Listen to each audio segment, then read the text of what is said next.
Hello everyone, কেমন আছো সকলে? আশা করছি সকলেই খুব ভালো আছো। আর হ্যাঁ, আমি তো অনেক ভালো আছি। তার কারণ আমার বর আমাকে দুদিন পর পর এখানে ওখানে ঘুরতে নিয়ে যাচ্ছে, তো মনটা তো আমার ভীষণ ফুরফুরে। আর ঘুরতে যেতে কার না ভালো লাগে? ঘুরতে যেতে তো সবারই ভালো লাগে, তাই না? আর এবার আমরা কোনো প্ল্যান ছাড়াই ঘুরতে চলে এসেছি, একদম হঠাৎ করে। তো ব্যাপারটা হচ্ছে, আমার দাদা এসেছিল বাংলাদেশ থেকে, আর ও এসেছিল মোটামুটি আমাদের বাড়িতে রাত হয়ে গেছিল ওর ঢুকতে ঢুকতে। আর আমার রান্না বান্না খেতে টেতে আমাদের অনেকটা লেট হয়ে গেছিলো ঘুমোতে, প্রায় আমরা 2টো নাগাদ ঘুমিয়েছি রাত্রেবেলা। তারপর আমার বর ঘুম থেকে উঠলো 9টার সময়, আমাকে ডেকে বলল ঘুরতে যাবে। আর এই চান্স কি আর মিস করা যায়? তারপর আমি সবাইকে ডেকে বললাম, কি রে ঘুরতে যাবি তোরা? তো সবাই তো এক পায়ে রাজি। ঘুরতে ভালোবাসে না এমন মানুষ তো বোধহয় খুবই কম আছে, তাই না? তো বলাও সারা, আমাদের রেডি হয়ে বেরোনোও সারা। আমরা একটা রেস্টুরেন্টে ঢুকেছিলাম, তার কারণ সকালবেলায় আমরা বাড়ি থেকে কিছু খেয়ে বেরোইনি। প্রথমে আমরা কফি নিয়ে নিয়েছিলাম, তারপরে নিয়েছিলাম আলু পরাঠা।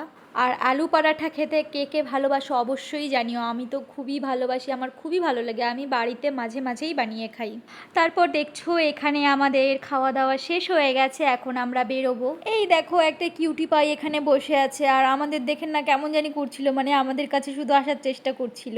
মনে হচ্ছিল একটু কোলে নিই, কিন্তু যেহেতু আমার ছেলে আমার কোলে ছিল তার জন্য আর নিতে পারলাম না। আর আমরা বেরোবো তাড়াতাড়ি করে। আর দেখো এখানকার রাস্তাগুলো এত ভালো লাগে, চারিদিকটা সবুজ হয়ে থাকে, খুব ভালো লাগে আমার। তো এই জায়গাটার নাম কি গো? এটা কোথায় আসছে আমরা? জানি না। তো দেখো আমরা এসেছি আজকে ঘুরতে, কিন্তু জায়গাটার নাম যে কি আমি ভুলে গেছি। এই জায়গাটার নাম বেশ সুন্দর জায়গাটা।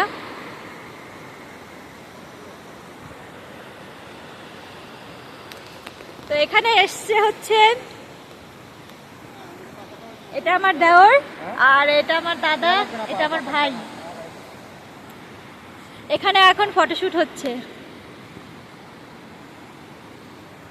এই যে এ মা, টুপিটা একটু ভালো করে পরাও ওকে। এত ভালো লাগছে এখানে এসে। এখানে মানে আসলে মন খারাপ থাকলেও মন ভালো হয়ে যায়, এমনি এমনি মন ভালো হয়ে যায়, কোনো কারণই লাগে না। এখানে আসলে জাস্ট এখানে একটু বসে থাকতে হবে।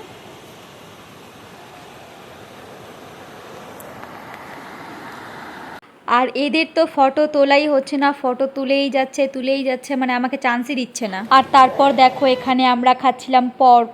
আর হ্যাঁ, এটা শুনে অনেকেই নাক সিটকবে হয়তো, আমিও সিটকতাম, বলে লাভ নেই।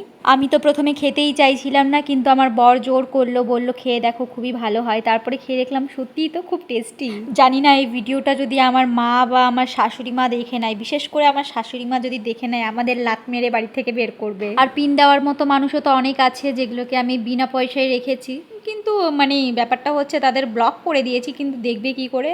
হয়তো দেখেই নেবে, কোনো না কোনোভাবে দেখেই নেবে, কারণ আমার লাইফ নিয়েও তাদের অনেক ইন্টারেস্ট, তো দেখেই নেবে। তো তাদের উদ্দেশ্যে শুধু একটাই কথা বলবো, চালিয়ে যাও।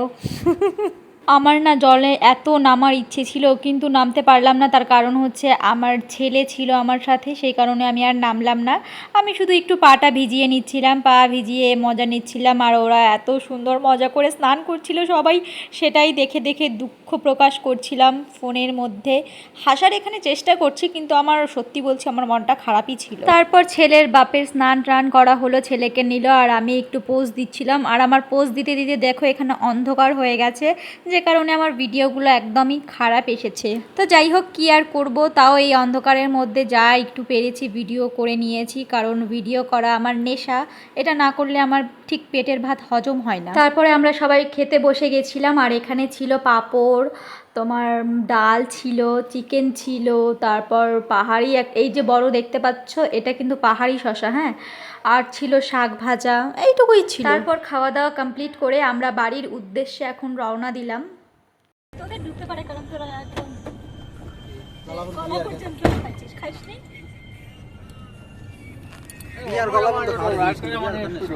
আরে এটা পড়াও না।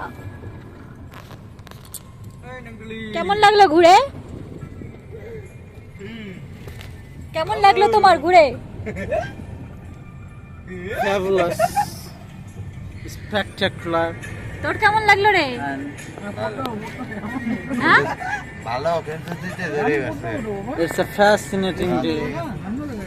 It's a terribly beautiful day. ওকে, আমরা কিছু বুঝি নাই যদিও। আপনাকে সবাইকে একটু নাম